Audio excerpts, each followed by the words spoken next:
Everyone in the galaxy thinks we humans are strange, foolish.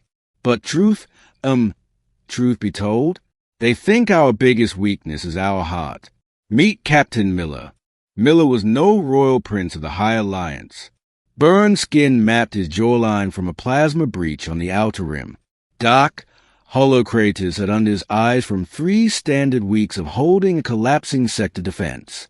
His hands always, well, they shook a little whenever he unbuckled his empty sidearm. He was only at the Grand Citadel because the Federation ordered him to give a combat report to the Royal Court. He was just a tired soldier covered in grease and planetary dust, standing in a room full of pristine, golden alien nobles. Then, the heavy brass doors of the inner sanctum opened. Walking into the hall was Princess Varia of the Celestial Xylar Empire. Her body was towering, covered in iridescent, deep blue scales that shimmered like a supernova under the crystal domes. Her species was legendary for their unbreakable code, and she was the fiercest of them all. The alien princess had vowed never to marry until she saw the human man. She had openly executed her last 3 suitors in the arena for showing a flicker of hesitation. She had sworn an oath on her ancestral blade to remain untouched, claiming no warrior in the galaxy possessed a spirit strong enough to match her own. The elite commanders in the gallery kept a terrified distance, bowing their heads in silence. Their minds were small. They only saw a lethal, unapproachable goddess. Princess Varia walked down the marble steps, her sharp, clawed fingers resting on her ceremonial energy hilt. A wet, rhythmic clicking echoed from her throat as she stopped dead in her tracks, her 4 dark eyes locking onto Miller's scarred jawline. She didn't expect this short-lived human to look her in the eye. She expected him to lower his gaze in fear like the rest of the court. But Miller didn't look away. He didn't drop to his knees. He just stood there. Thick gray dust from the trenches still coated his heavy combat boots. His breath dragged heavy in his chest, but his gaze became suddenly perfectly solid as iron. He did not flinch. He took a slow, ragged breath, set his cracked data pad down on a marble pedestal with a loud metallic clang, and looked straight into her 4 dark eyes. He didn't run from her intense, terrifying glare.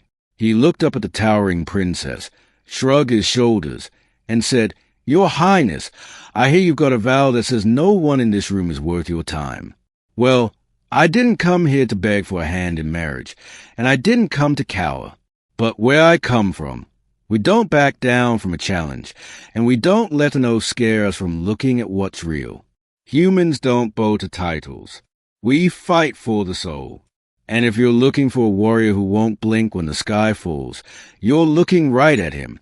The royal guards looked at each other, their hands shaking as they waited for an execution command that never came.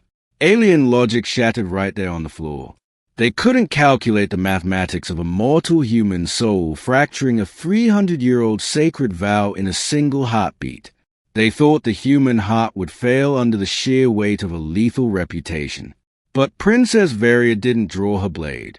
Instead, her crimson scales rippled with a sudden, warm energy, and her mandibles flared open into a genuine, booming laugh that shocked her entire royal court. She realized after the first time in her long life, she hadn't found another groveling subject or political chess piece, but a partner whose spirit was just as unbreakable as her own. Later, the galaxy learned that the vow wasn't broken by force, but by respect.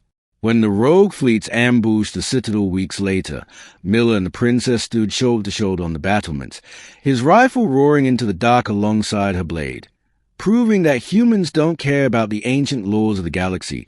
They just find their footing and stand by the ones who earn their respect. The aliens still sit in their high towers, texting, trying to find the logical reason why a supreme royal vow dissolved the moment a rough human grunt walked into the room. But truth is, humans are just built different. The night is getting late. So, what do you think? We humans really are strange, aren't we?